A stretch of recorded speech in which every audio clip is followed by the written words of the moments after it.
This week on The Rock. We look into what's going on down at the business. Next, we revisit the student art exposition, Voices. Finally, we follow avid students on a college tour. All that and more this week on The Rock.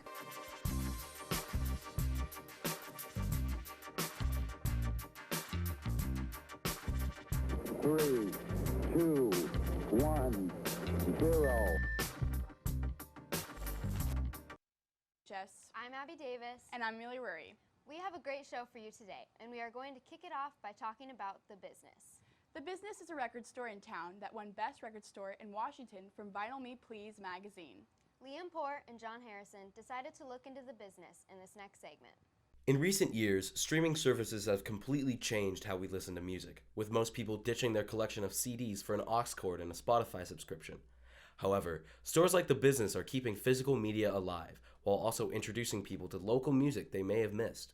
Located on the corner of 3rd and Commercial, they specialize in selling vinyl records, as well as cassettes and CDs of local artists. Owners Nick Rennis and Evie Opp have been managing the store for almost a decade, but it's been part of Anacortes for much longer.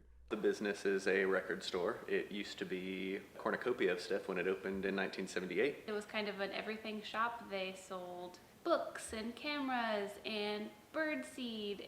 You name it, they had it. And then shortly after that, Brett Lunsford took over the shop. And because of his musical associations, he started to bring records slowly in. That's really kind of what it became known for, because you could find records that you couldn't find in stores anywhere else. And I've had the shop for 8 years, Evie for 7 of those 8.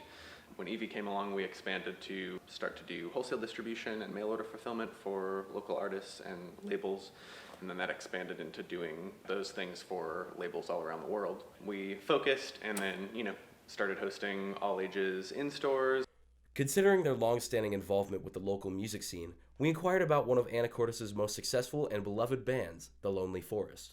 I mean, of course, those kids growing up in town, The Business was their place. That's where you would get music. That's where you would find out about bands in Seattle, and, light bulbs turn on for a lot of kids in town when they're perusing the shelves.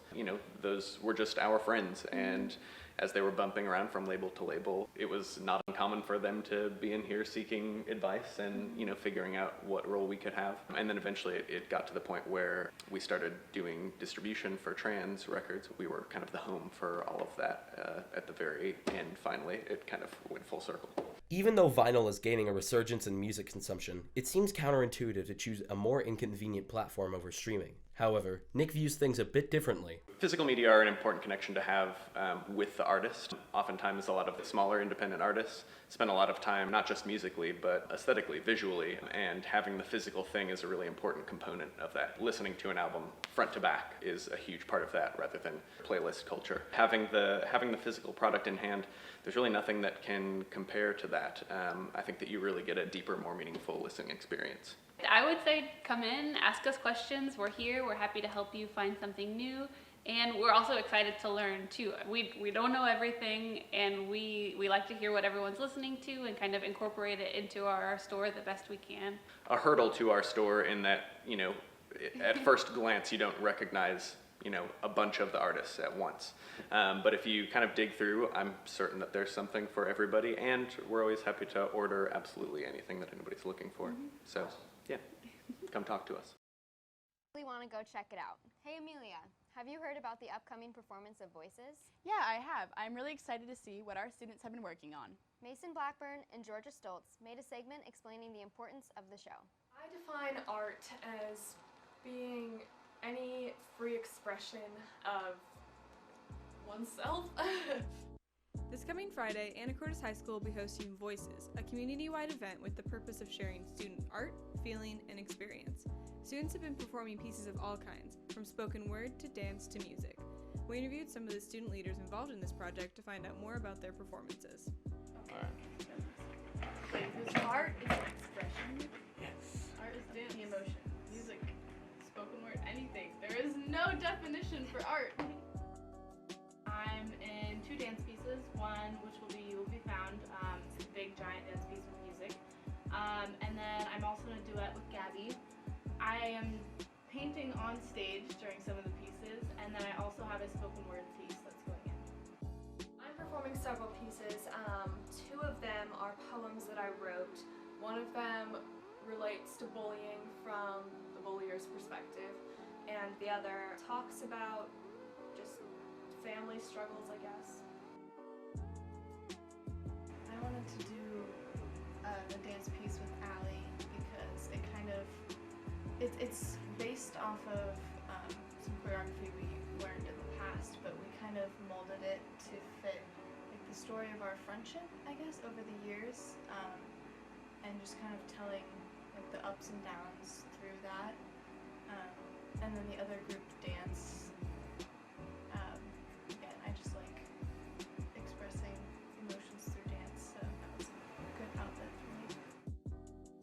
I think that in modern society, we're very isolated and go through all these really difficult things that we don't feel that we're able to talk about, and this project focuses on telling those specific stories, and I hope that it enables other people to do that as well.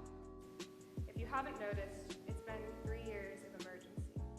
I think that overall throughout this entire show there's a lot of important messages that we are trying to portray, mostly like to our peers, but also the majority to the community, because a lot of these messages are really important for them to hear, and they need to know that they're all valid even though we're not adults. All of these things that we're going through are real, and they need to be heard about, they need to be talked about.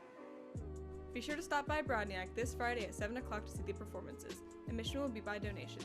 From the Rock at AHS, I'm Georgia Stoltz. Come see the show! All right. That looks very inspiring. You can see Voices tomorrow night at 7 p.m. with admission by donation. Another unique experience AHS students have been able to participate in is the recent AVID field trip. In this next segment, produced by Eddie Clark and Miranda Ledger, we learn more about their trip. Over the course of 3 days, the AVID class of 2018 and a few seniors traveled to Eastern Washington to tour 4 colleges. The first bus, going there, our bus broke down, so it ended up turning into 9 hours or so. It was just a 45-minute period of where we were just sitting. After the mishap with the bus, AVID students still arrived at Washington University in Pullman. WSU and Whitworth offered a 12 to 1 faculty, which was nice because if you're in a classroom, you might be able to have a chance of a more personal connection with your teacher or professor.